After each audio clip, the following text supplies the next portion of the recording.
These got another success story, and this is a good one. This is not just a run-of-the-mill traffic; it's criminal traffic, and it's a win or a success story from an appeal. She was originally convicted, so this is going to go on to the success stories. But Mike, MJ is the one who actually went through this. So Mike, it was Mike's wife. Mike had a ticket dismissed in Texas last year, October 15, 2014. We posted this, and I have the order of dismissal. There it is, right there. We're glad that he sent that, and it was dismissed for insufficient evidence. Insufficient evidence because there wasn't any evidence to support the prosecution's claim or the police officer's claim that just because Mike was physically in Texas, that the laws apply to him. And so that was thrown out. So now we've got his wife, who Mike helped through this. And as I mentioned, this is an appeal, so we're going to show you the documents here. She was initially arrested. Again, this is criminal. That's why she's arrested. This is in Harris County, I guess in the city of Webster. And she was pulled out of the car. Yeah, there's Webster, Texas. And she was falsely imprisoned and held for a ransom. She was kidnapped, falsely imprisoned, and held for a ransom of $505. And she would not be released.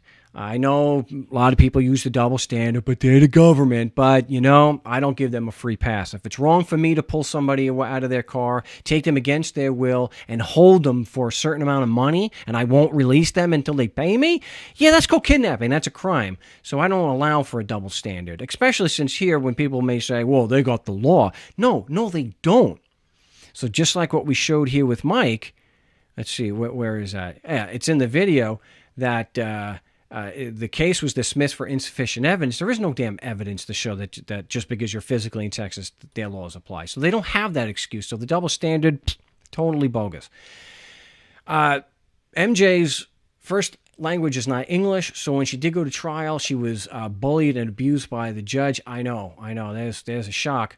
But this Glenn Chaney of the municipal court in Texas, where she was convicted, said the defendant found guilty at a jury trial. Just let you know, just because you have a jury don't mean it's going to be fair by a long shot. She was found guilty, and so he bullied her, didn't allow cross-examination, which is standard.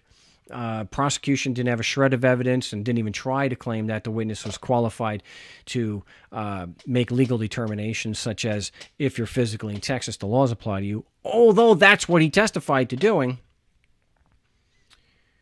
But she was also mocked. The judge said things such as, well, what does corpus delicti mean to you?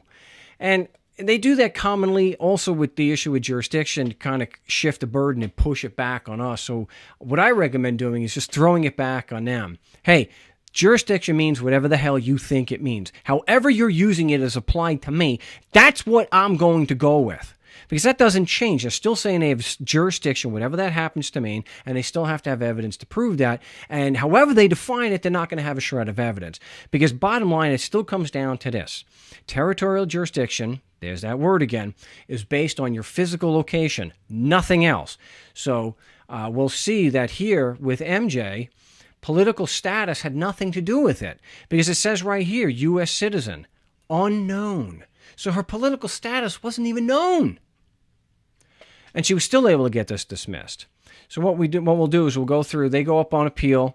They get a trial de novo set. So they filed a motion to dismiss. So let's just pull that up.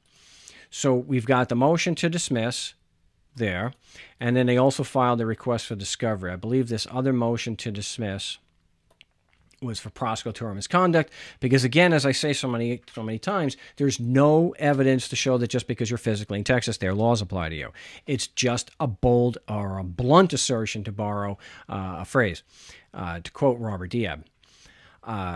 So what we have happened is we have to go by the testimony of MJ and Mike, because the prosecution is, it just says other.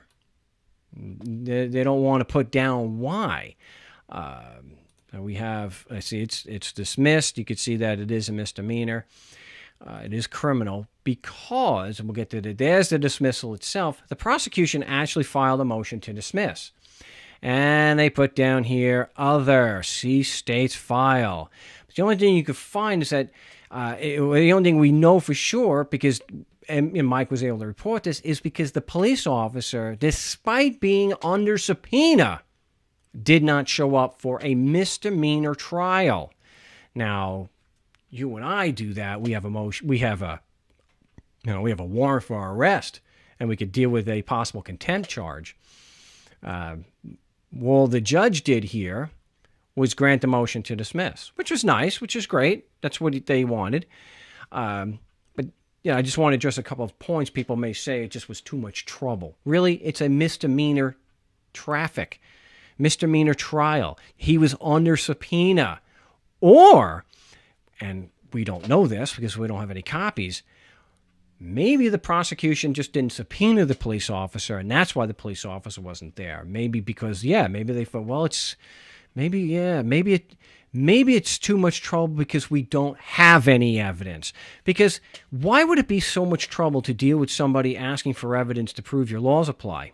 If it's so obvious that the laws do apply, why would that be so much trouble? You wouldn't subpoena the police officer, and if you did subpoena the police officer, you would tell him not to show up, or he just wouldn't bother.